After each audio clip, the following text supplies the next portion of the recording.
Ako pala si Jaroy the Strong Boy Official. Bibigyan na siya sa inyo. Ganito ang sitwasyon namin ngayon. Wala pa naman masyadong ulan. Makulimlim pa naman. Makulimlim yung araw. Makulimlim lang ngayon at masyadong tahimik mga katarsing. Pero mamayang konti baka mahangin na to at malakas na ang ulan. Kaya keep safe at mag-ingat po tayong lahat mga katarsing. Ito po, tahimik ang dahon, tahimik ang langit, pero madilim. Actually, signal number 3 na ata tayo ngayon. Yun po. Mga katarsing, ngayon okay naman yung panahon. Yun nga, signal number 3 na tayo mga katarsing. Signal number 3 na ang Pangasinan. Kaya sa mga taga Pangasinan, mag-ingat kayo dahil super typhoon na ang Bagyo 1. Yun lagi po tayo mag-ingat. Yun ibablog po natin yung mga sitwasyon na nangyayari dito sa inyo. Mag-ready na kayo ng inyong mga kakain, mag-charge na kayo ng mga cellphone nyo, at get ready mga katarsing. Yun, ano lang naman natin, content natin ay papakita ko lang po sa inyo yung sitwasyon namin sa lugar na to. Yun. Hindi naman po content to. Yun, lagi tayo mag-ingat mga katarsing. Kasi yun nga, malakas ng bagyo at super typhoon. Yun, mag-ready na kayo, mag-charge na kayo ng ilaw, maghanda na kayo ng pagkain nyo. Dapat oras ng bagyo, may pagkain kayo, yun lang. Mga katarsing, malakas na ang hangin. Nakikita nyo yan mga katarsing, nasa taas po ako ng bahay ng yan yan hindi na nyo, medyo lumalakas na din ang hangin dito mga katarsing. Yan, nakikita nyo ang kaulapan, medyo madilim talagang yun nga, madilim. Ito pala yung yero namin. Yan yan, di ba mga katarsing, nakikita nyo ba ang lakas na ng hangin mga katarsing at nakakakaba na. Pero ano lang, sama lang ng pray, dasal, yan diba mga katarsing. Yan medyo may maliwanag pa naman ng konti doon sa banda doon, pero bukas na. Yan kanina tahimik talaga, parang ultimong dahon hindi gumagalaw, pero ngayon gumagalaw na.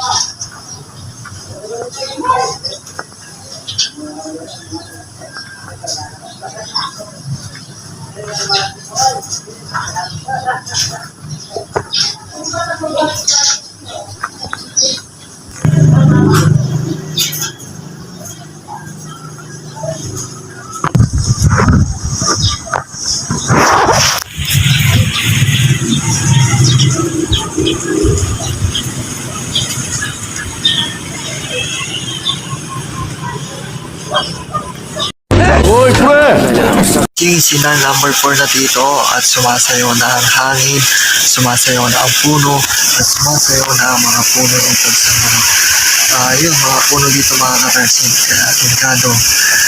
Yun diba? Ingat tayo mga katarsing, kanatuloy natin ligtas ating pamilya, ating sarili. Yun, mataas-taas na ang yero mga katarsing.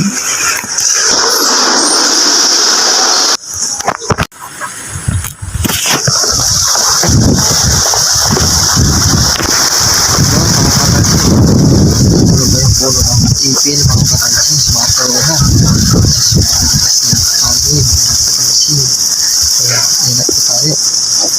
Actually signal number 4 ata tayo dito ngayon o signal number 3, hindi ko na alam mga katarsing, pero sana pumunta tayo sa ligtas na lugar, mataas na lugar at malayo sa dagat. Yun, vlog natin mamayang gabi kasi ang hardcore niya ay mga 2 p.m. ng madaling araw. Kaya mag-ingat lang tayo mga katarsi. And keep safe mga katarsi.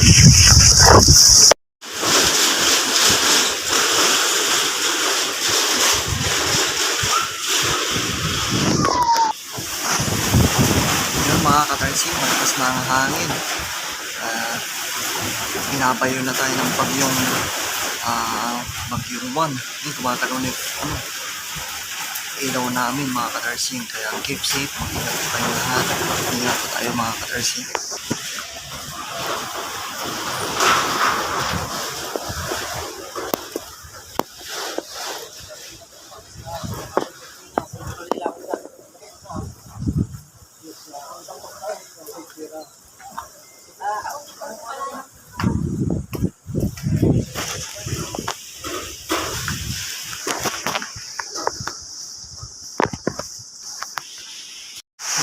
Katarsin, patuloy na nalasan yung pag-iwag dito sa aming lugar dito sa Torres. Kaya sa lahat ng mga viewers, lahat ng mga katarsin natin, magkawat tayo. Nandito ako ngayon sa kusina namin. Hindi mo na ako masyadong lumabas kasi mahirap na. Baka matamaan pa tayo ng mga puno o mga sanga ng puno. Tamaan tayo ng mga ligaw na yero.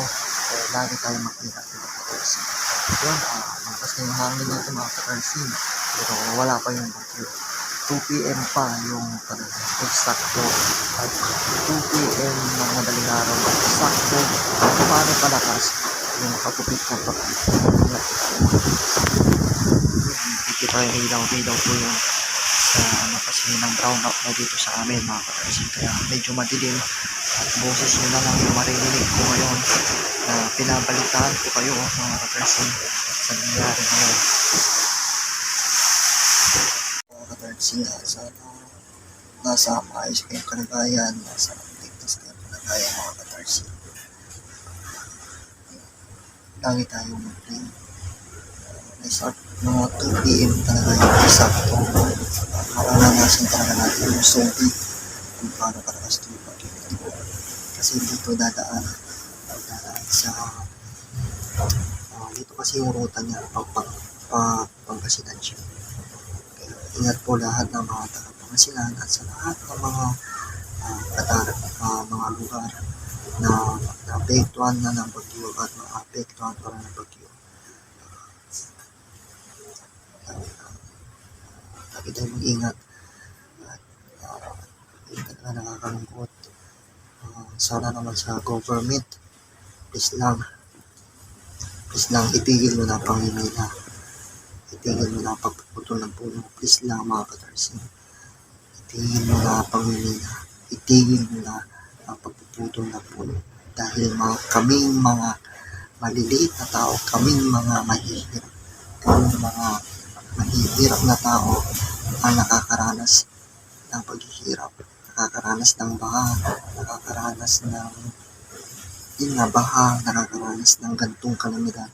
Yung nangyari sa Cebu, yung nangyari sa Catanduanes, nakita ko sa Facebook ko, di ba? Kami ang nagsasuffer mga katarsin. Peace lang sa government. Peace lang. Itigil mo ang pamumuhay. Itigil mo ang pagpuputol ng puno. Kasi normal na tao yung kawawa. Please lang. Namin, mahangin pa naman ng konti pero okay naman yung panahon dito. Mahangin pa. Kagabi sobrang lakas ng hangin. At talagang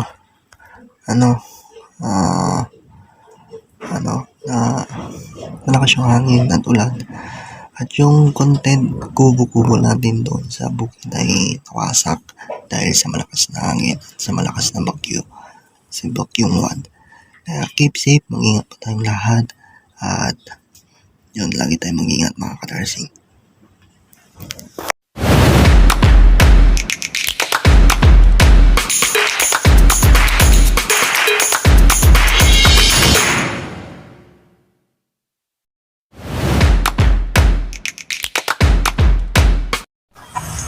Ako pala si Jaroy, the Strong Boy Official. Bibigyan ng saya sa inyo.